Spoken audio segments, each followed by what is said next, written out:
Hello and welcome to In the Court of Wenton Knave. Unfortunately, we are doing Demo Russ today. It's a bit of a Met album.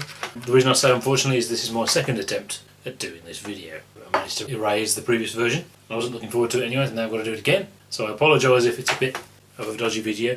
It's a double. It's a double and it's a bit of a mishmash. Great title, Demo Russ. You got Patricia on the front again from the painter Donald Dollar Wilson, I think his name is. And on the back you've got Frank in a sort of a fight the power motif, but with an oven-glove, and it sounds like perhaps this is that kind of album. There's something about that, and it isn't. It's just a mishmash of songs. There's one piece on there I think is utterly fantastic, and there's a couple of interesting bits, there's a couple of less interesting bits, but as a whole it's all a bit meh.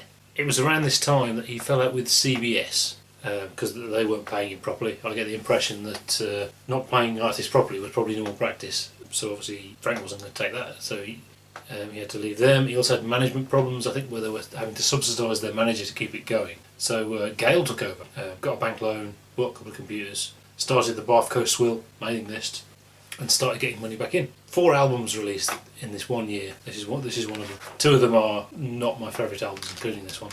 Lots of guitar on this one though. It's very, very well recorded, but it is a bit in your face, I suppose. The guitar's very up in the mix.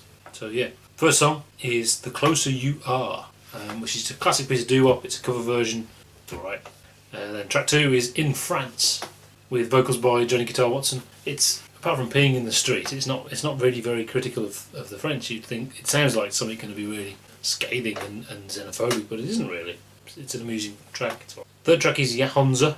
This came from a solo section of the Black Page, so the riff from that, which is just this sort of buzzsaw repeating motif, and they made it into a whole track. It's 6.5 minutes. There's some weird vocal effects on there. Apparently there's backward vocals from Sofa Number 2, Lovely Little Girl and Valley Girl as well, and then there's a solo. I find it just irritating. I think that the repeating motif on its own doesn't work fantastically well as one track. It's not one of my favourite tracks on the album.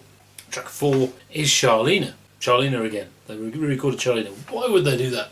The reason being, Dweezil plays the solo. So fair enough. It's a nice version of Sharleena. It's good to have it with this particular band, so you know, that's cool. Next track is Sinister Footwear number 2. So there's a second movement of the Sinister Footwear piece, the band version obviously. This for me is by far the best thing on the album.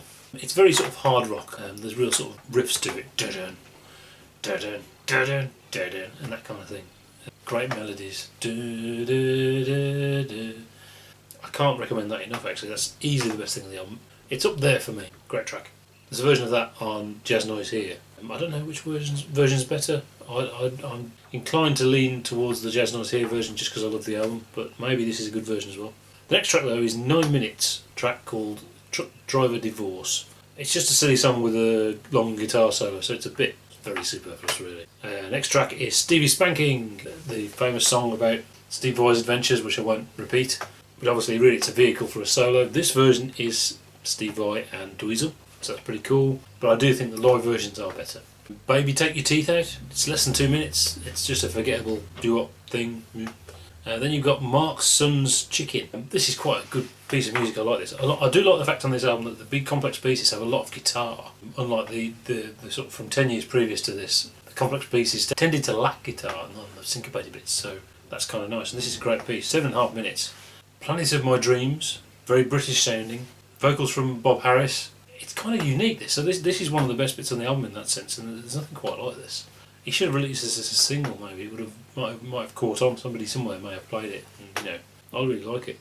Nothing quite like it in the catalogue, I don't think. Next song is Be In My Video. This is a really good bit of doo-wop. Really good track, but it's much better live. There's a version on, you can't do that in stage more of 1, which is I think the best version. Then we got Them or Us. It's a guitar solo. As the title track, it's an okay guitar solo. I mean, given the fact that we're going to get later on another album of just guitar solos, this one isn't particularly great. So I don't know why you happened to choose it. Maybe don't know why. It's just a solo from '82, and there's lots of solos from '82. Track 13, Frogs with Dirty Little Lips, was written by Ahmet Zappa and Frank as well. So I assume Ahmet maybe wrote the lyrics, and it's quite entertaining. Last track is Whipping Post. Now I believe you can't do that in Stage More 2, the '74 Roxy Band performance, where someone was calling from the audience for Whipping Post, which is Allman Brothers' song. And I don't know if that became a tradition to ask for it, but they started playing it in the '80s anyway for that reason. It's kind of Zappa-y. There is something Zappa-y about that track, so that's nice. Ending an uneven album of random bits and pieces, it's okay. There's some good bits. I don't know whether you'd really sit and listen to the whole thing all the way through though. See you next time.